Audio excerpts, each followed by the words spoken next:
Bom, vamos lá. O tema que a gente propôs tratar hoje, a gente vai pegar o foco no estoicismo, as ideias do estoicismo, para a gente falar sobre como nós podemos responder um insulto de forma inteligente. Eu tenho quase certeza que nenhum de vocês gosta de ser insultado, porque eu não gosto. Eu não tenho prazer nenhum em ser insultado, ninguém gosta. Mas de vez em quando acontece, né? E a gente vive hoje numa sociedade que tem alguns hábitos, tem algumas manias. E uma das manias da sociedade que a gente tem hoje é de lacrar. As pessoas gostam de usar muito essa palavra assim, né? Lacrar, o que significa? Se alguém fala uma coisa para mim, eu tenho que ter uma resposta na lata. Aí se eu respondo na lata, se eu dou logo a resposta ali que deixa a pessoa no chão, que é pior do que o que ela falou para mim, isso é bem visto pela sociedade. As pessoas acham legal. Tem os memes que o pessoal faz, o pessoal adora. Vai na internet. Qualquer coisa que acontece, pessoas públicas que dão uma resposta na hora, que parece assim, oh, que fantástico, o cara, né, foi inteligente e respondeu. E eu confesso para vocês que, de fato, dá um certo prazer na hora que você é insultado, você responder de uma forma que deixa a outra pessoa também mal, que você coloca a pessoa lá no chão. Dá um certo prazer. Porém, se você já passou por essa situação de receber um insulto e na hora você conseguir dar uma resposta lá e também jogar na outra pessoa, me respondam do fundo do coração. Eu sei que no momento dá um choque de adrenalina que você se sente assim, conseguir. Mas depois que passa essa adrenalina, como é que você se sente? Você se sente bem? Você se sente mal? Você se sente com mais amor ou você se sente com ressentimento? Como é que você se sente depois que passa esse momento inicial em que a pessoa jogou uma coisa para você, te insultou e você na hora foi respondeu e deu aquela lacrada depois de um tempo? É uma sensação boa de preenchimento, de plenitude? Ou dá um vazio? Não, eu me sinto inapropriada depois do momento. Né? Inadequada. Por exemplo, eu não precisava me rebaixar como aquela pessoa, digamos assim. Só que Não naquele é? momento da adrenalina, a gente quer rebater, nem pensa, nem respira. Só Isso. quer se igualar, né? Aí depois que passa, a gente vê, pô, não sou aquilo, então não precisava ter lacrado. E Perfeito. muitas vezes, e muitas vezes as palavras são totalmente inapropriadas. Eu quero analisar com vocês por que, que a gente se sente assim. Por que, que é isso? Porque, ao mesmo tempo que, como disse a Jamile, na hora daquele tesão, digamos assim, você, uau, fui lá e a pessoa veio, eu fui e joguei também lá para ela, coloquei ela no lugar dela.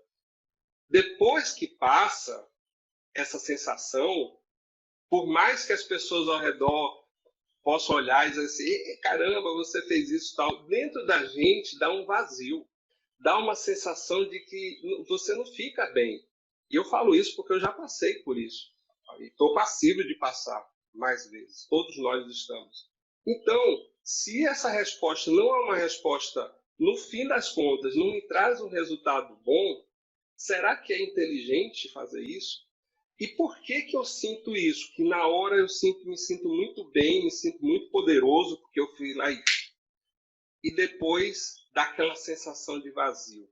Vamos pensar nisso. A palavra insulto, ela tem uma etimologia, ela tem uma origem, que vem do latim, que significa atacar. O insulto é atacar, mas se você destrinchar essa etimologia de insulto como atacar, você vai ver no dicionário que ela vai te dar uma conotação de que alguém te jogou algo.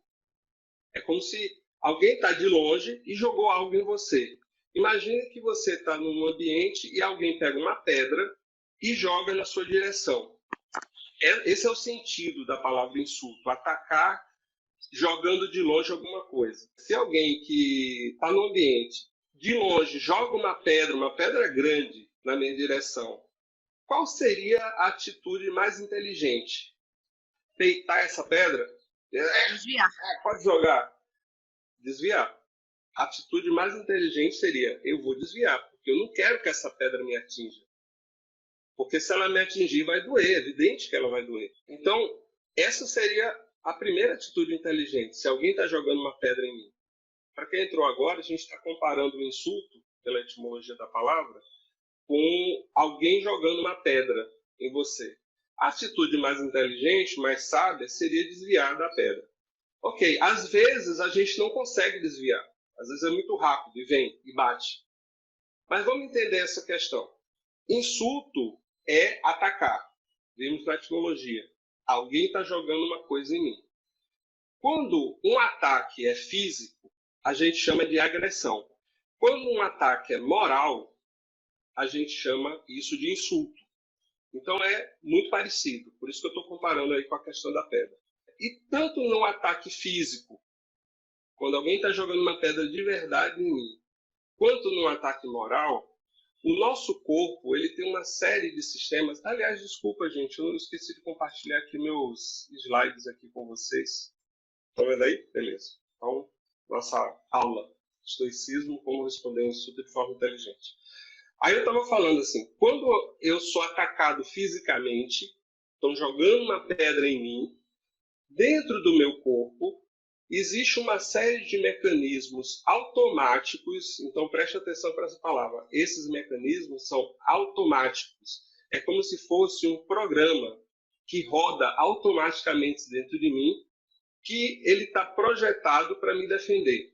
E aí, esse programa dentro de mim, projetado para me defender, ele vai fazer uma série de ações que acionam o meu instinto de sobrevivência, porque vem uma pedra na minha direção. E automaticamente, de forma física, eu reajo tentando me esquivar da pedra, tentando me proteger daquela pedra que vem na minha direção. Isso acontece por uma série de, que a gente vai falar um pouco mais daqui a pouco, por uma série de componentes químicos comandados por uma parte específica do meu cérebro que estão programadas para me defender. O que acontece é que, num ataque físico, o meu corpo responde automaticamente e eu me defendo. Quando o ataque é moral, também o corpo aciona esse mesmo sistema de defesa, que a gente vai explicar um pouco melhor daqui a pouco, ele vai acionar esse mesmo sistema de defesa, só que tem um componente que não é mais uma defesa física, é uma defesa psicológica. Mas é o mesmo componente, ele vai liberar os mesmos hormônios, as mesmas cargas de adrenalina, para que eu me defenda, para que eu acione automaticamente o sistema de defesa.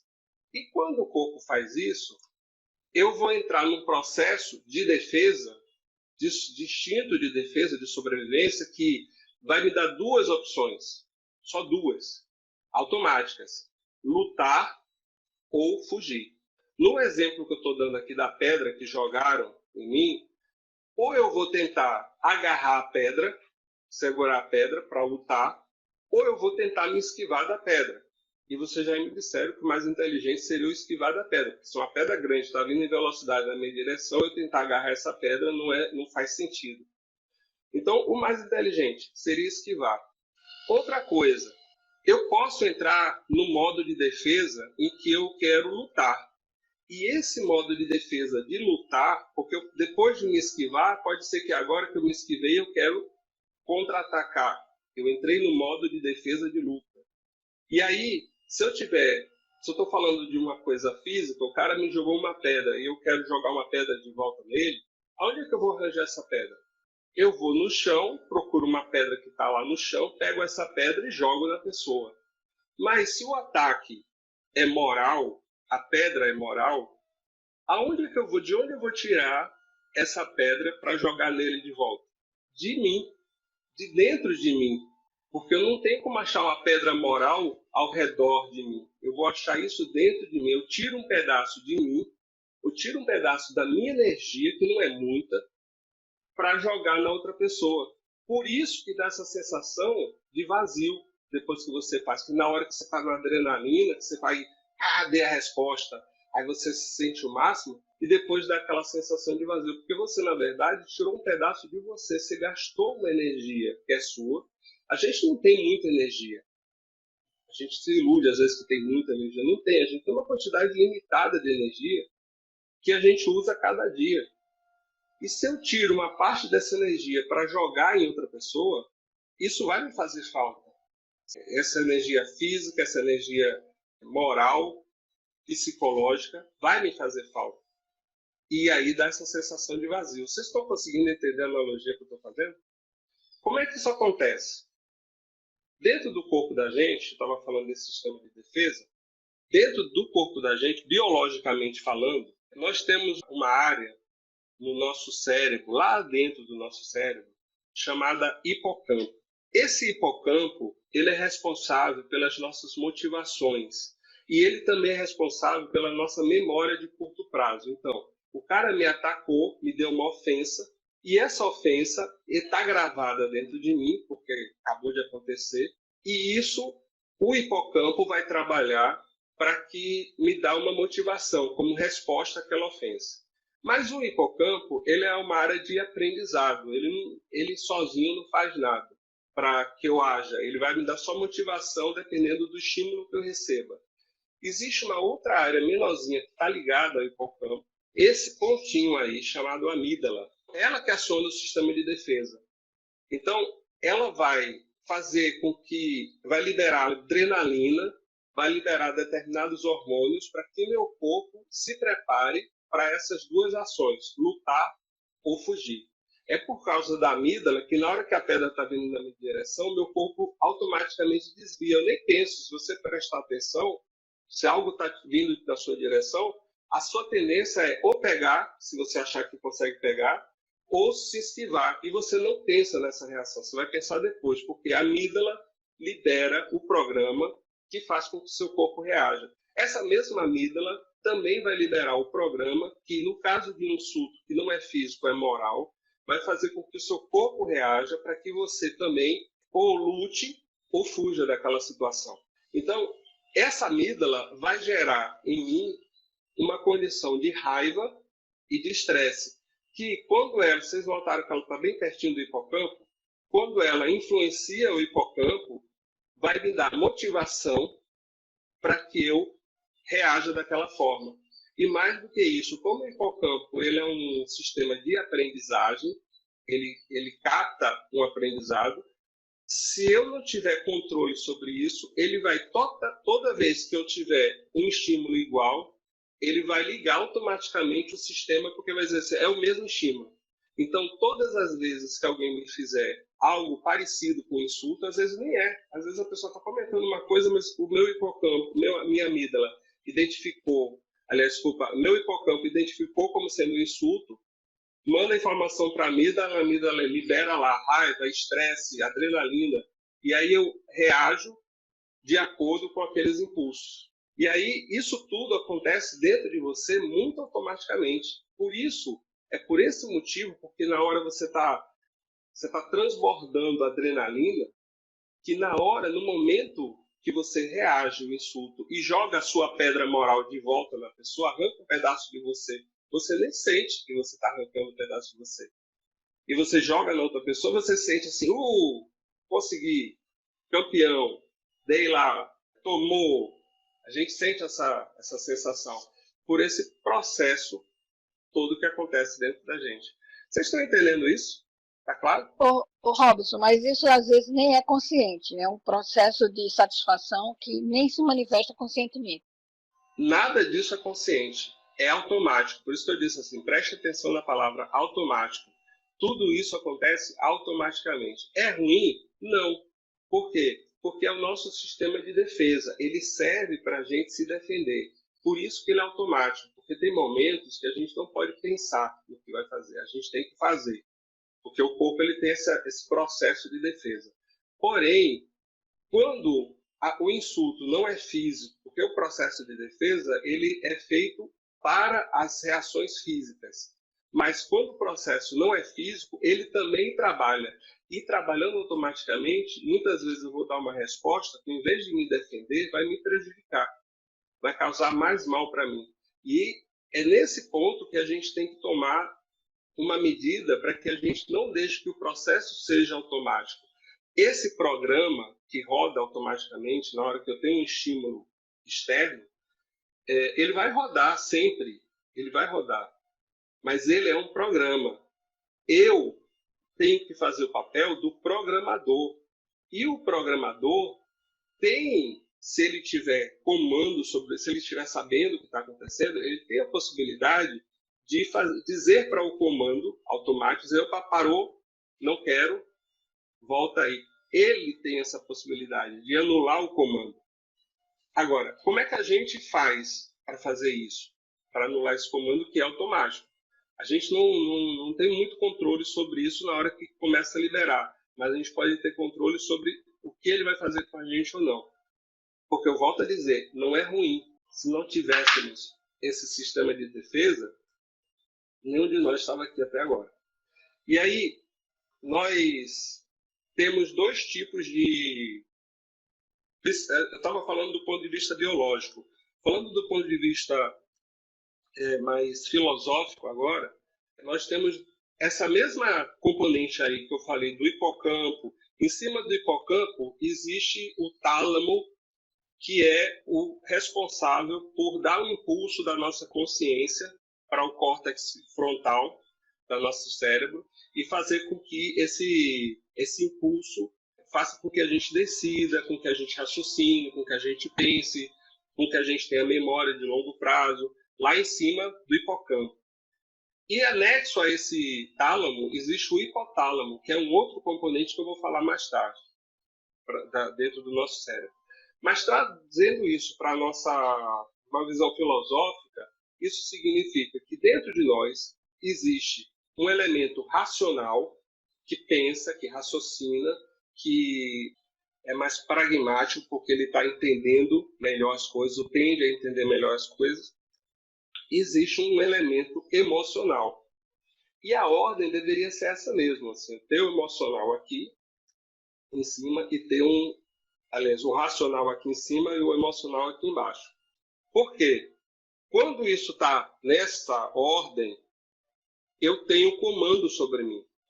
O racional é o programador que poderia dizer para o emocional, que é lá comandado pela amígdala, de dizer assim, ó, você está mandando eu reagir, mas eu acho que não devo fazer isso.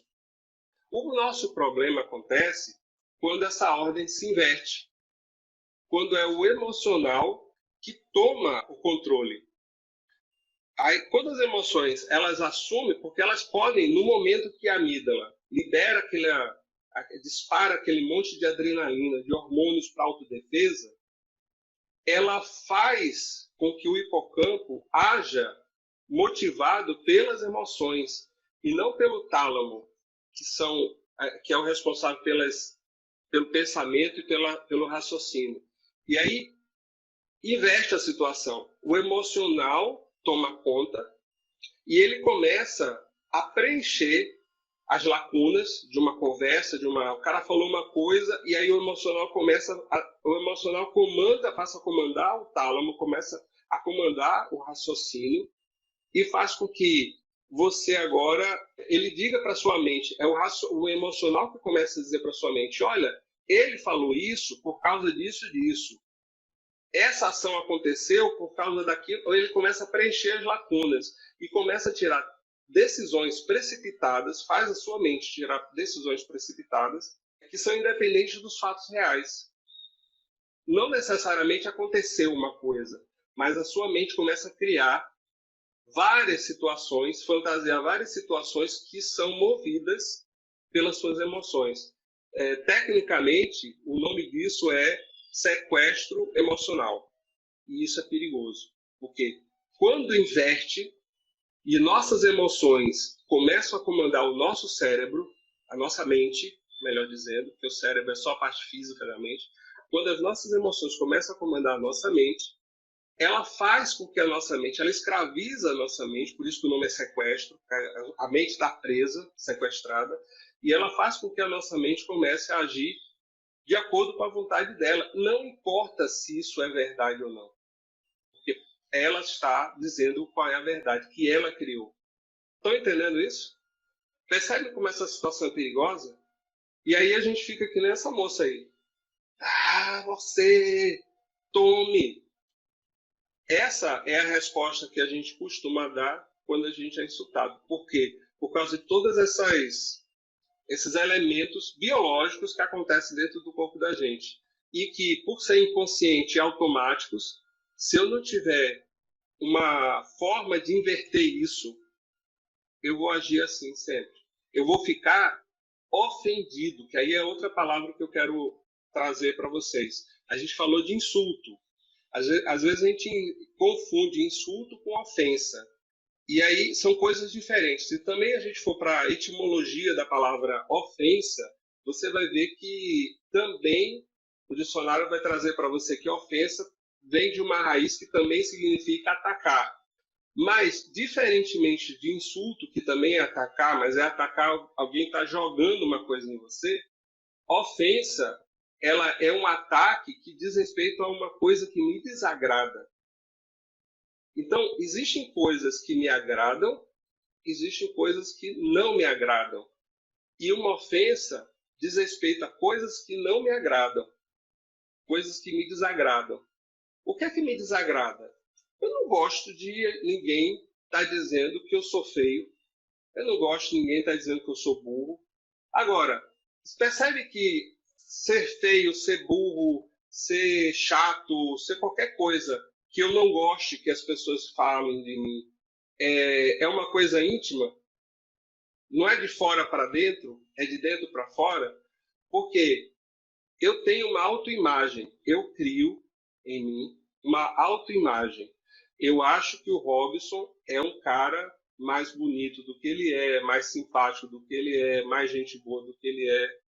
A gente faz isso o tempo todo, porque a gente tem uma autoimagem. Eu não sei se isso acontece com vocês, mas comigo acontece. Eu vou aqui na frente do espelho e eu olho um rosto ali, no espelho da minha casa. Saio dali, saio da frente do espelho, 2 minutos depois eu estou pensando assim, eu sou mais bonito do que esse cara do espelho. Por quê? Porque a gente tem uma autoimagem que a gente acha que a gente é mais do que a gente é. E aí, quando alguém fala algo que quebra essa autoimagem que a gente tem, isso me desagrada. E por desagradar, eu me sinto ofendido. Essa coisa que me desagradou pode ter sido um insulto ou não, mas eu me ofendi. E aí, nesse ofender, eu guardo isso. Então, só para ficar claro, o insulto é a pedra que jogaram em mim. Então, quando alguém me insulta, o cara está jogando uma pedra em mim. A ofensa é quando eu decido guardar aquela pedra dentro de mim. Na hora que o cara joga... A ofensa, eu podia dizer que a ofensa está ligada às questões psicológicas, né? Sim, sim. Está ligada. A ofensa sempre é interna. O insulto é externo, mas a ofensa é interna. Pois é, está ligada ao psicológico. Isso, exatamente. Entenderam isso? O insulto é a pedra que jogaram. A ofensa é eu decidir que agora eu vou pegar essa pedra e vou guardar dentro de mim. Quem já teve problema de pedra no rim, na vesícula, sabe que não é um negócio muito agradável guardar uma pedra dentro de si. Mas aí a gente decide moralmente guardar essas pedras dentro da gente. Nós decidimos ficar ofendidos. O insulto é externo, a ofensa é interna. Nessa definição de ofensa fica parecendo com rancor, né? Sim, é rancor. É aquela história, uma frase que dizem, né? É como se você tomasse veneno esperando que o outro morresse. Você está guardando a pedra que o outro jogou a pedra. Digamos que bateu em você, dói na hora que bate. Agora, bateu, vou curar aqui a dor e deixar passar. A gente guarda a pedra dentro da gente. Então dói na hora que bate, depois dói porque ela está dentro da gente. E a gente guarda isso, às vezes, por semanas, por meses, por anos, a gente guarda aquela pedra. O que é que a gente deveria fazer? Qual seria a coisa inteligente para a gente poder trabalhar essa questão do não permitir que o emocional sequestre a nossa mente? A posição correta é essa daí. O racional voltar a ter o comando. Epíteto, que era um estoico, ele vai dizer o seguinte: ninguém pode prejudicá-lo sem o seu consentimento. Ninguém pode prejudicá-lo sem o seu consentimento. Você será ferido no momento em que permitir que eles o prejudiquem. Então, não é possível que alguém me ofenda. Quando ele está falando desse prejudicar, ninguém pode me obrigar a guardar a pedra dentro de mim. Ninguém pode fazer isso. Eu é que decido. Então, eu só vou ser ferido moralmente no momento em que eu permitir isso, porque eu decidi guardar a pedra dentro de mim. Quando você lembra dessas frases de Epíteto, e olha só, quem está falando isso é Epíteto, que tem força moral para falar isso, porque ele era um escravo, alguém que não tinha liberdade, que não podia fazer o que queria, porque tinha um dono. E não era um dono bom, generoso, era um dono mau, que foi capaz, por inveja, por raiva do Epíteto, de propósito, quebrar a perna dele. Por isso que toda imagem que você vai ver do Epíteto, sempre ele está com uma muleta, porque o dono dele quebrou a perna dele de propósito, ou seja, feriu ele fisicamente, foi uma agressão física, e ele também cometia agressões morais, porque ele insultava o Epíteto o tempo todo. E foi esse Epíteto, escravo, aleijado, que falou isso. Ninguém pode te prejudicar sem o seu consentimento. Ele não se sentia prejudicado, porque ele dizia assim: eu não consinto isso. Olha que mentalidade do cara. Porque eu não sou... o cara pode até me ferir fisicamente, mas aqui dentro, eu é que decido que pedra que eu quero carregar ou não, ou se eu vou carregar alguma pedra. Então, essa postura, ele vai dizer, o Epíteto em outro momento, que não é a pessoa, não são os atos das pessoas ou as palavras das pessoas que nos ofendem. O que nos ofende é o nosso julgamento sobre as pessoas, sobre os atos e sobre as palavras das pessoas. E aí, quando você consegue o racional tomar conta do emocional, voltar ao comando, aí você fica que nem essa moça aí, ó. Tá, beleza. Tá tudo bem. Os estoicos, eles vão dar três chaves, três critérios para que a gente possa avaliar um insulto e para que a gente possa pensar nisso na hora que a gente for insultado, para nos ajudar com isso.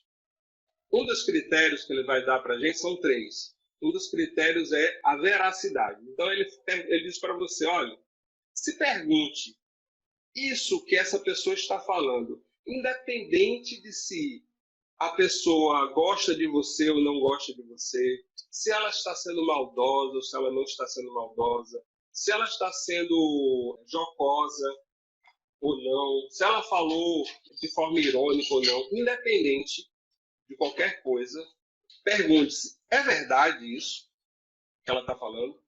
Então, a sugestão de Sêneca é um outro filósofo estoico. A sugestão de Sêneca nesse caso é: se você for insultado, independente de que circunstância foi, pare para pensar no que a pessoa disse e pergunte para você mesmo, no seu coração: é verdade? É verdadeiro isso? Muita coisa que a gente entende como insulto, na verdade, são críticas. Crítica é um negócio que a gente não gosta muito também. E muitas vezes a gente recebe uma crítica como sendo um insulto. E muitas vezes a gente se ofende com as críticas. Mas independente de se a crítica foi bem intencionada, se foi mal intencionada, se ela foi dada de uma forma sarcástica, independente do tom da crítica, eu tenho que pensar assim: a crítica, ela me serve para alguma coisa, se eu souber usar. Ela vai servir para minha correção. Por quê? Porque, como eu acabei de falar ainda há pouco, nós criamos em nós uma autoimagem. Então eu acho que eu sou um cara mais bacana, mais legal, mais generoso, mais bondoso, mais honesto do que talvez eu seja. Eu me vejo dessa forma. Do mesmo jeito que no espelho eu me vejo de uma forma e saio e penso que eu sou, sei lá, um galã. Então, a gente tem uma dificuldade de se enxergar. As pessoas, assim como a gente enxerga melhor as pessoas fora, porque todos nós vemos os defeitos de todo mundo. A gente tem uma facilidade, temos um talento enorme para enxergar o defeito do outro. Do mesmo jeito, os outros também têm. Então, entendam que o outro ser humano, independente se ele gosta de você ou não, ele é um espelho para você. E o que ele fala para você, principalmente aqueles que não gostam de você, esses são os mais sinceros. Porque os que gostam tentam até enganar, tentam dizer assim, não, olha só. Os que não gostam, eles são os mais sinceros. Então, esse outro ser humano, ele está me enxergando. E aí eu tenho que me perguntar, o que ele está vendo em mim? Tem alguma verdade? Porque quando eu pergunto isso, eu tenho a capacidade de me ver de verdade e olhar se tem verdade, independente de como foi dita essa verdade. É uma chance para eu tentar melhorar naquilo. É que nem fazer um exame. Eu posso achar que não estou doente, mas por ter feito o exame, eu posso descobrir que eu estou com uma doença, que eu estou com um problema, que é melhor cuidar agora, porque se eu cuidar agora, eu vou poder reverter.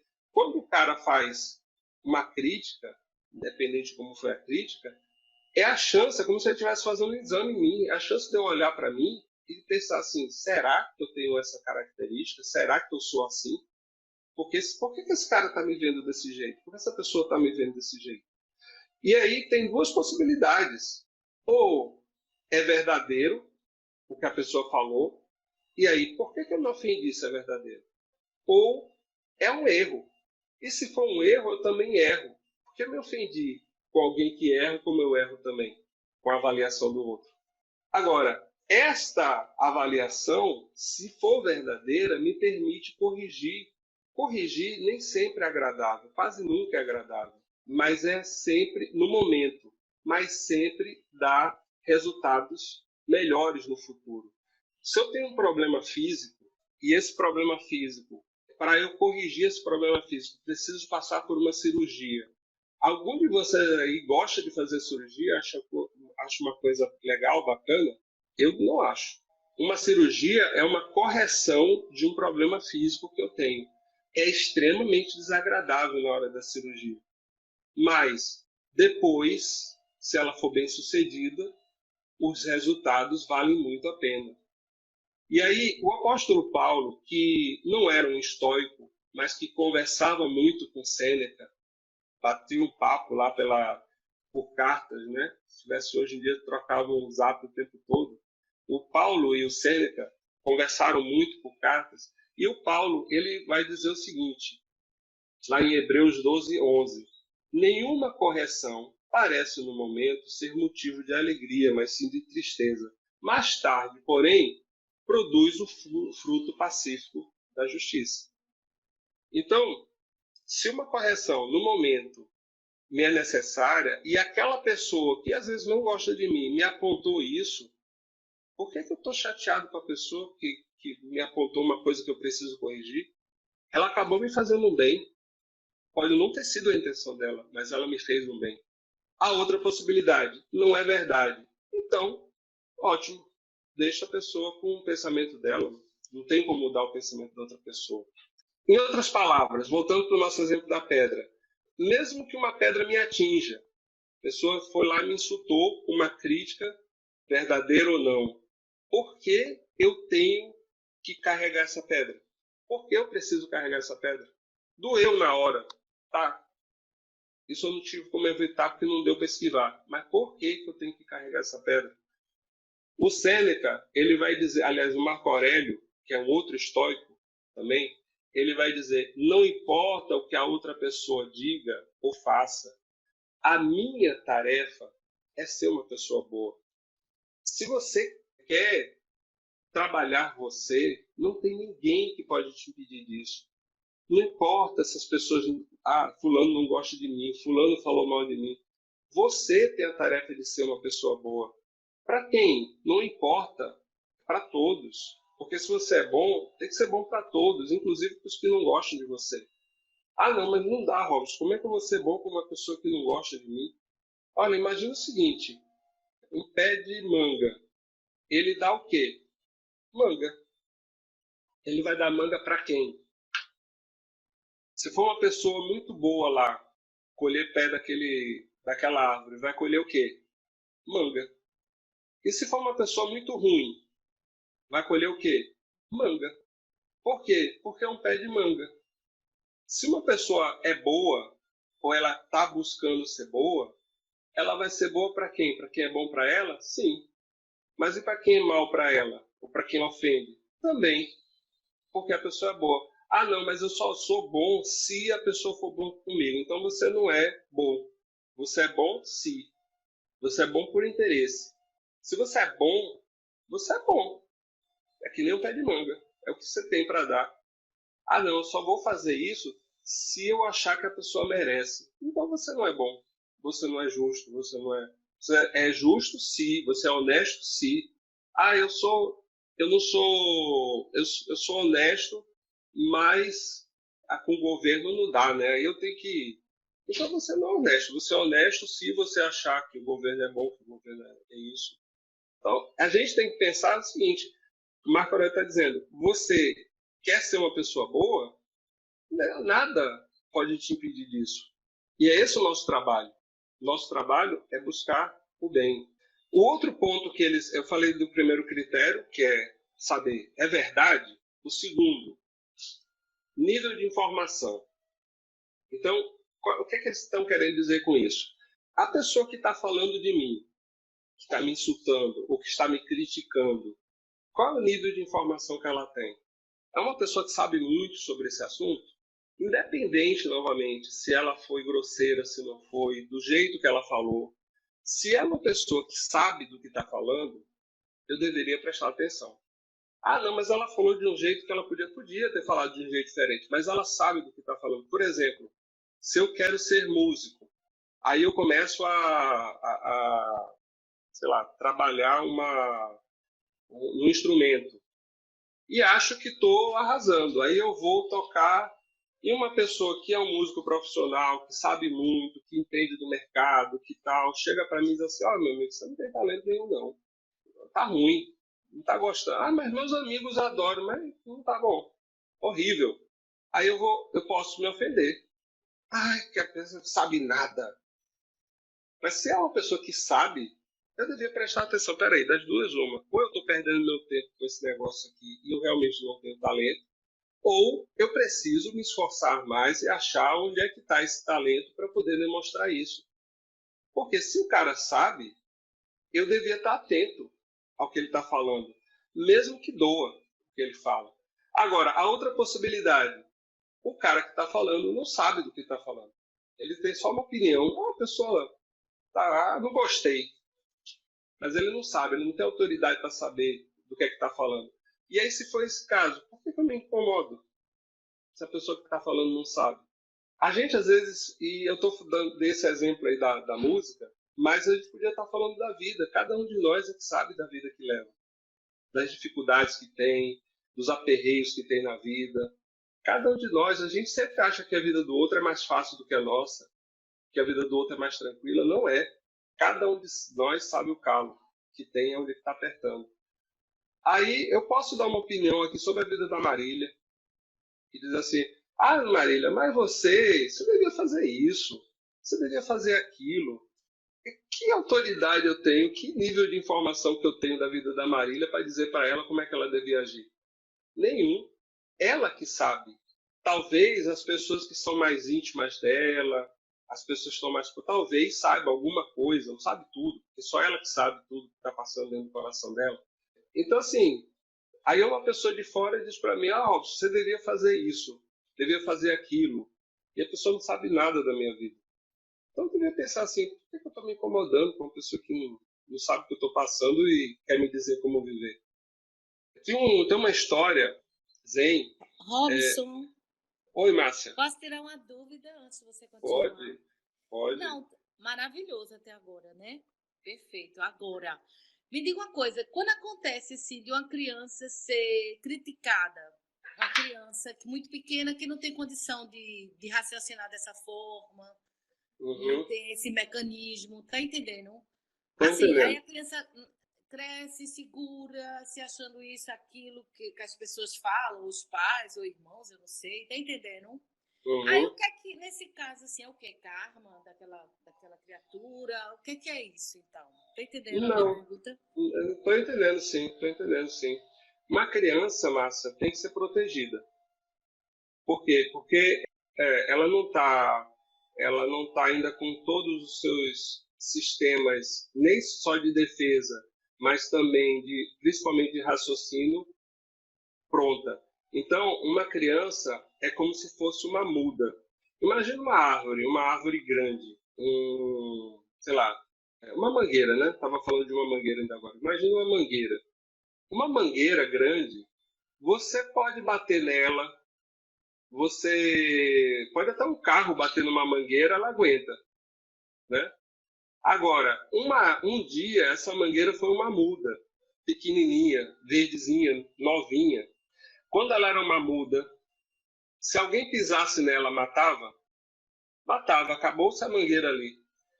Porque ainda não tinha criado a defesa. Uma criança é como uma muda. Ela tem que ser protegida, tem que ser cuidada, por quê? Porque ela é muito frágil.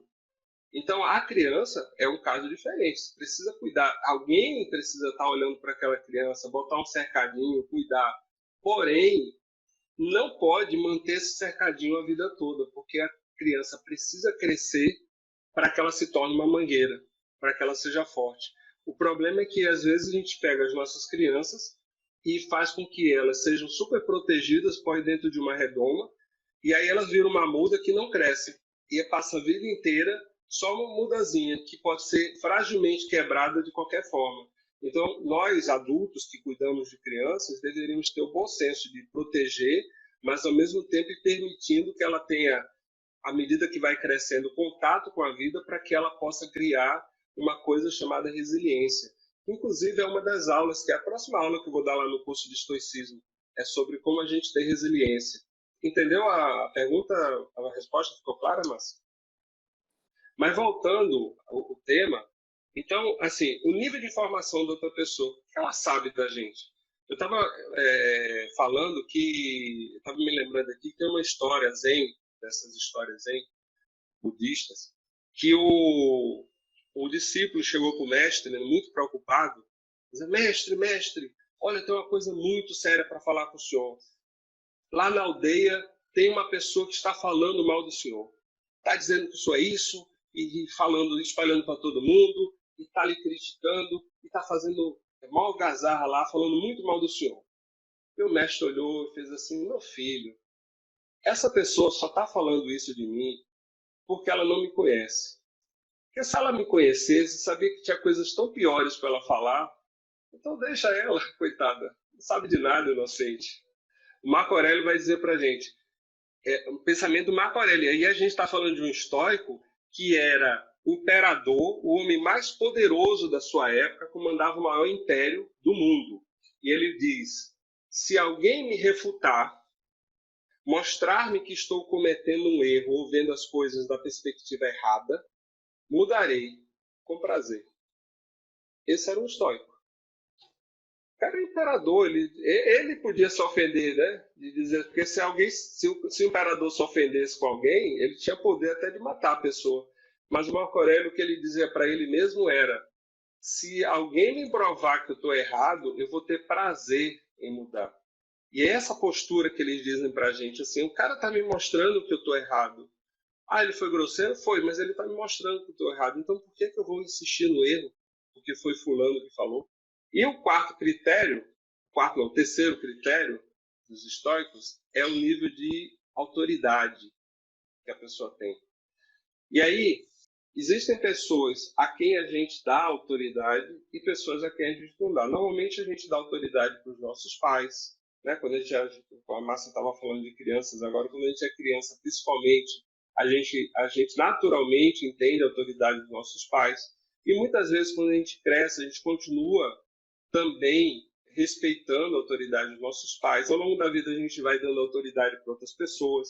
Então, tem amigos que são só amigos de farra, de bagunça, mas tem aqueles amigos que realmente são amigos de verdade, que falam no coração da gente, são capazes de dizer para a gente: olha, fulano, você está errado por isso, isso e isso. E esses amigos, que são os melhores, porque eles são tão amigos que são capazes de dizer para a gente o que a gente é, sem que a gente precise ouvir isso de um estranho, porque normalmente a gente ouve isso mais de um estranho do que dos amigos. Se você tem a sorte de ter um amigo desse, preserve.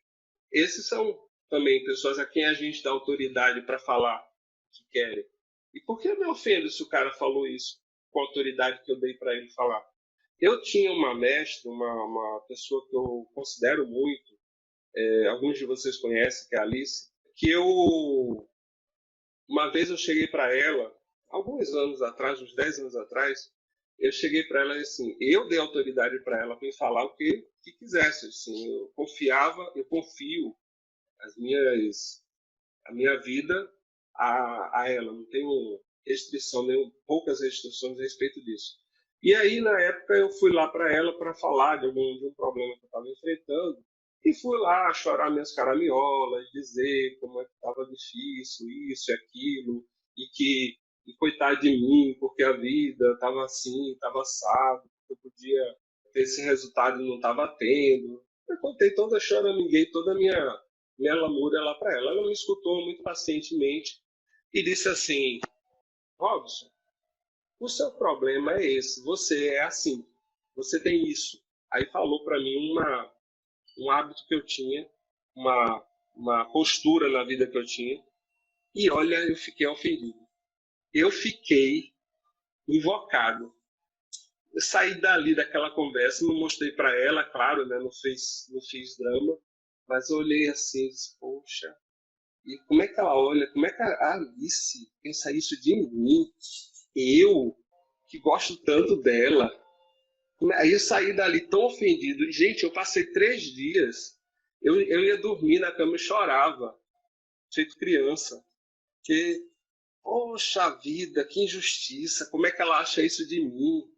Passou esses 3 dias, eu entrei no inferno 3 dias, no terceiro dia eu ressuscitei. Olhei para mim e disse assim, não é que ela tem razão? É exatamente isso. E a partir do momento que eu entendi que ela tinha razão, que ela estava falando aquilo que realmente eu não queria ver em mim, eu pude começar a corrigir aquele problema. E pude começar a mudar minha vida. Então, se a pessoa tem veracidade, nível de informação e autoridade, aí eu tenho que considerar.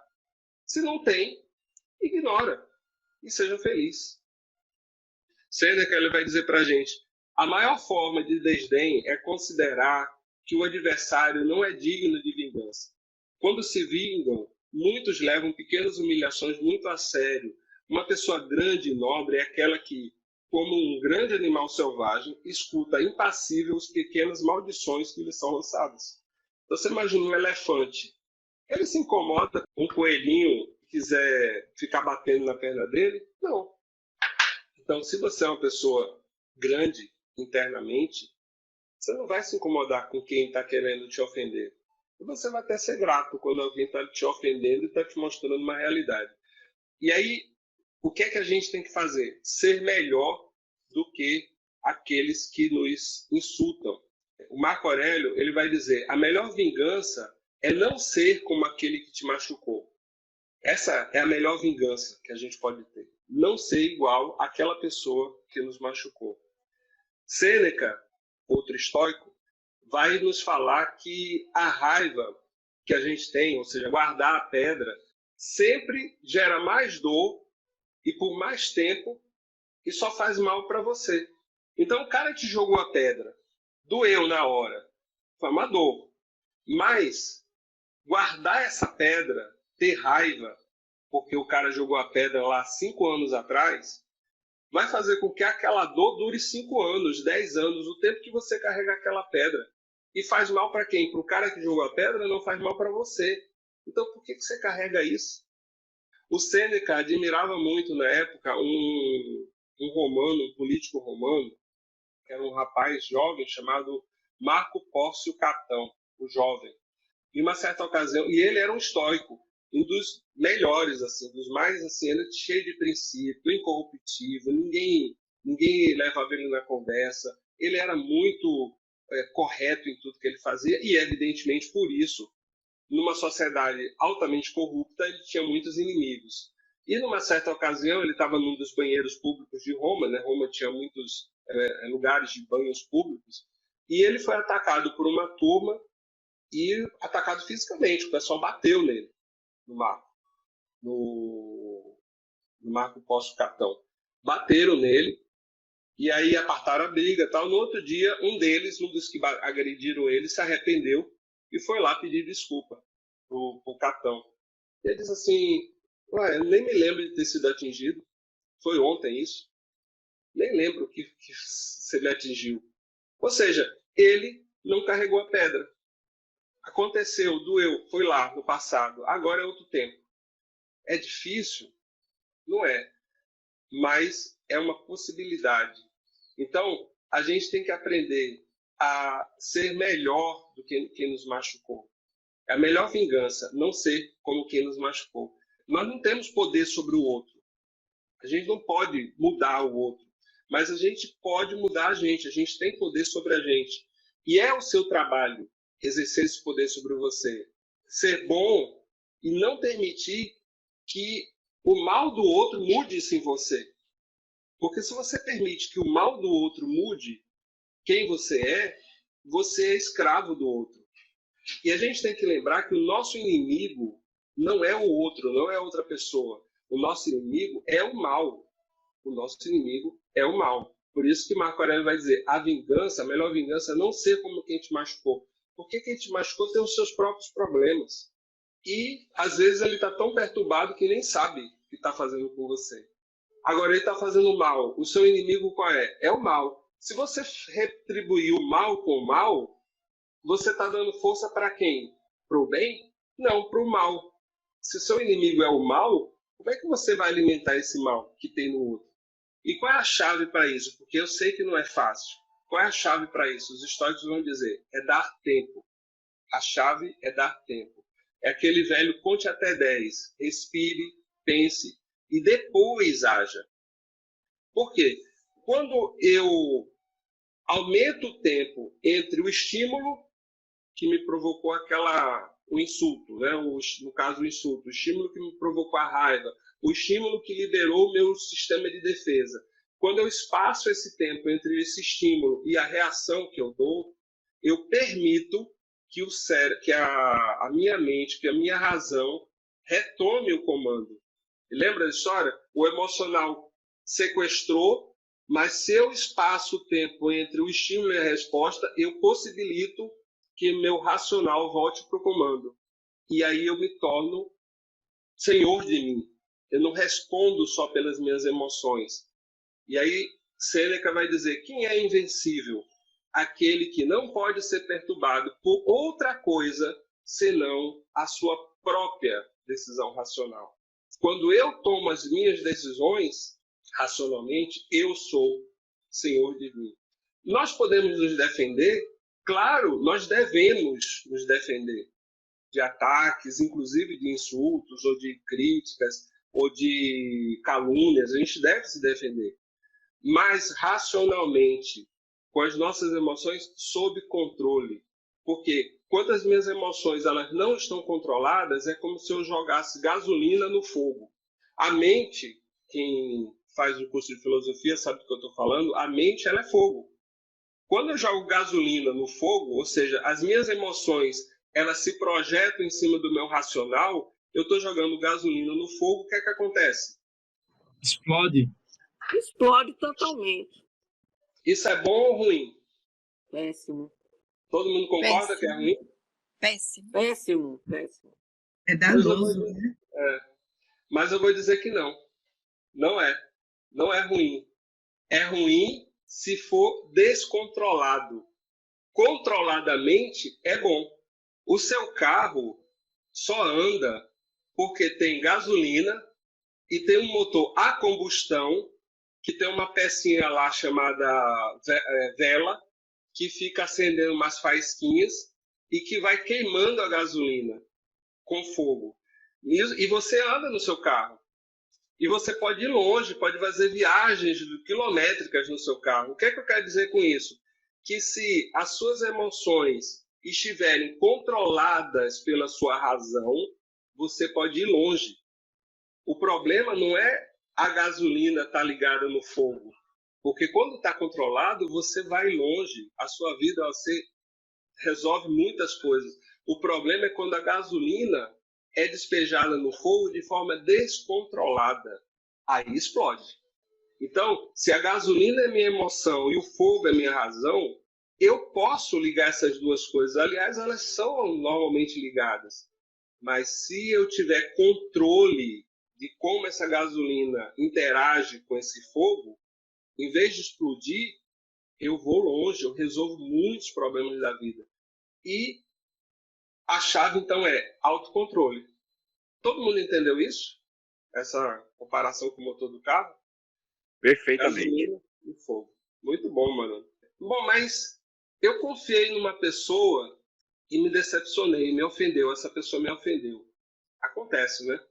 Poxa, eu gostava tanto daquela pessoa, confiava nela, achava ela o máximo, e ela foi e falou uma coisa que me ofendeu.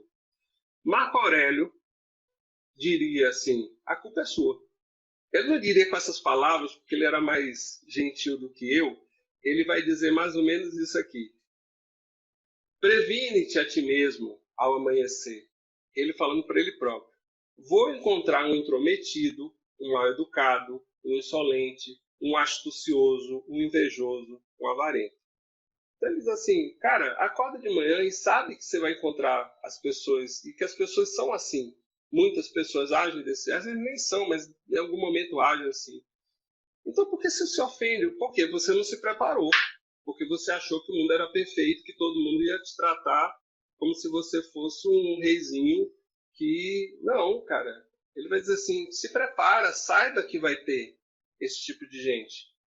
Que vai surgir na sua frente. Então, esteja pronto. Ah, mas foi um amigo que falou, poxa, ele está passando os problemas dele. Aí todas aquelas 3 considerações, considera, é verdadeiro o que ele está dizendo?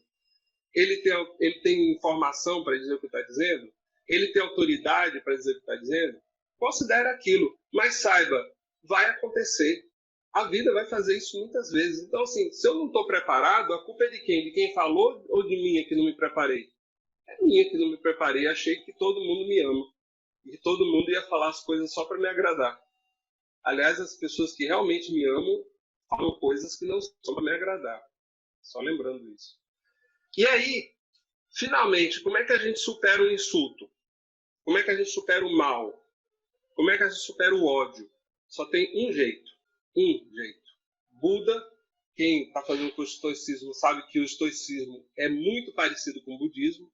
Buda vai dizer, jamais em todo mundo o ódio acabou com o ódio. O que acaba com o ódio é o amor.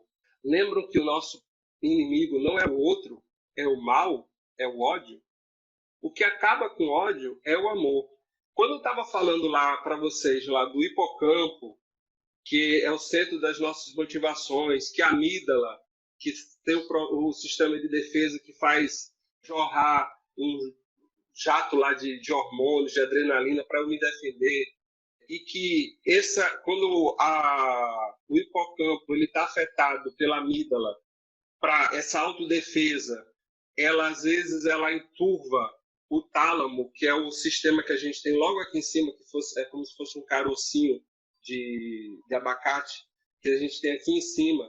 E esse tálamo é o que nos dá a capacidade de ter consciência, de raciocinar, de pensar. Quando isso é afetado, a capacidade de raciocínio, a capacidade de consciência, ela é afetada. Mas existe, embaixo do tálamo, um componentezinho chamado hipotálamo, que é o contraponto da amígdala, porque o hipotálamo ele é o que rege a nossa capacidade de fazer interação e de nos agregar às outras pessoas. Ela permite, ela facilita a nossa interação com outras pessoas, a nossa integração com outras pessoas. E ela libera, quando ela está ativa, entre alguns hormônios que ela libera um chamado ocitocina. Eu falei isso na live lá de ontem, quem assistiu a live. Ela libera um hormônio chamado citocina, que é um hormônio popularmente conhecido como hormônio do amor. Esse hipotálamo, ele é a sede do amor. E o amor é essa resposta, porque quando o hipotálamo ele age no tálamo, que estava afetado pela amígdala, ele relaxa o tálamo e permite que ele volte ao raciocínio, volte a pensar racionalmente, controle as emoções. Então ele faz com que o motor funcione, a gasolina está lá injetando emoção, mas essa emoção está controlada, porque o hipotálamo agiu.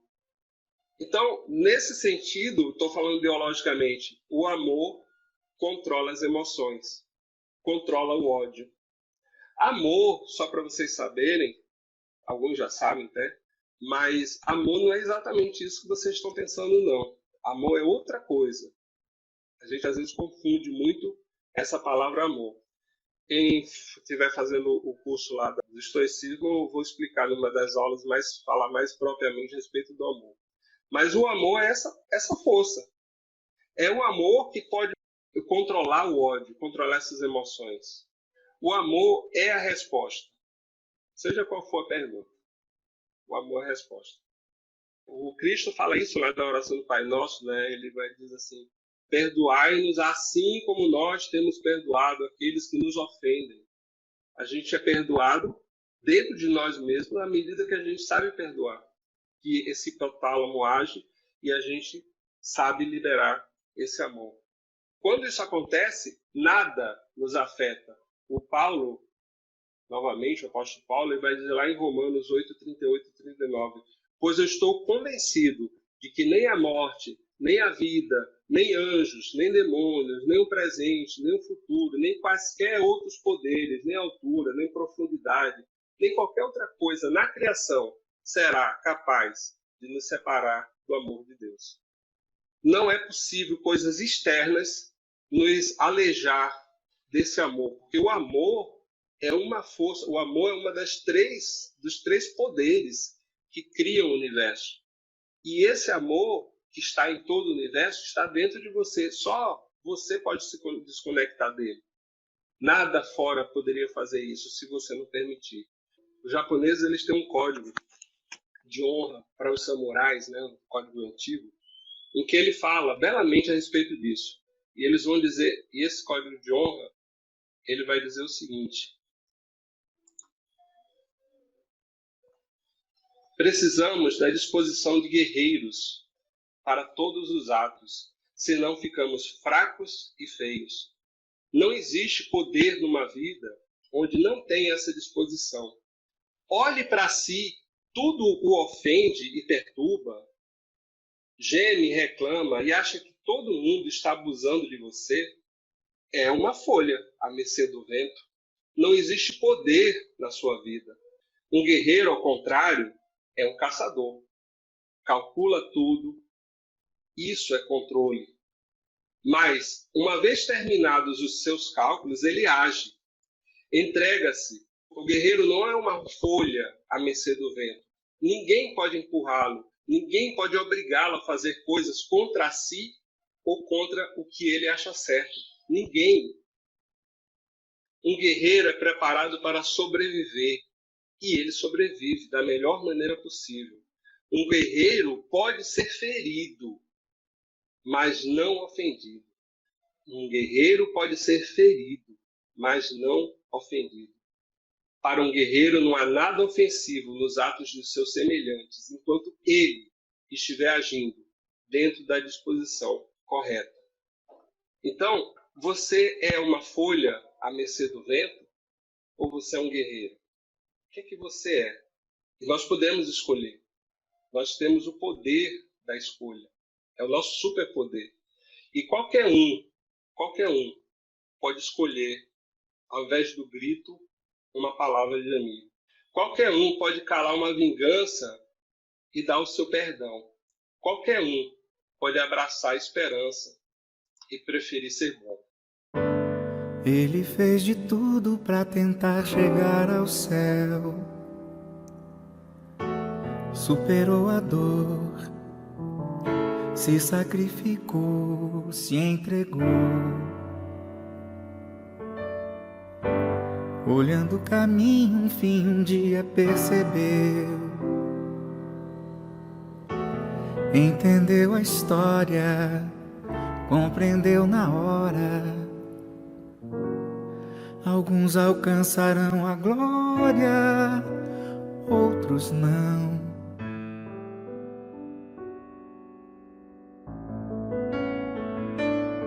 Mas qualquer um pode estender ao desvalido um copo d'água, um pão. Qualquer um pode ensinar a uma criança um verso de canção. Qualquer um pode escolher em vez do grito uma palavra de amigo, de amigo. Qualquer um pode plantar uma semente e proteger um cão.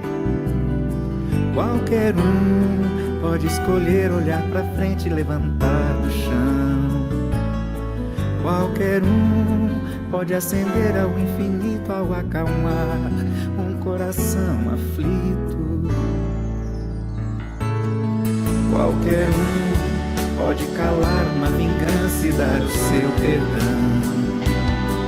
Qualquer um pode abraçar a esperança e preferir ser bom. Qualquer um no fim terá certeza que a real grandeza não escolhe. Qualquer um pode calar uma vingança e dar o seu perdão. Qualquer um pode abraçar a esperança e preferir ser bom. Qualquer um no fim terá certeza que a real grandeza não escolhe. Qualquer um.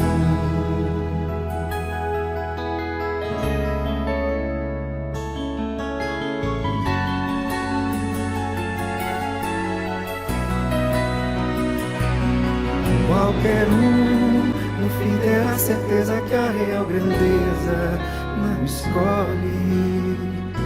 Qualquer um.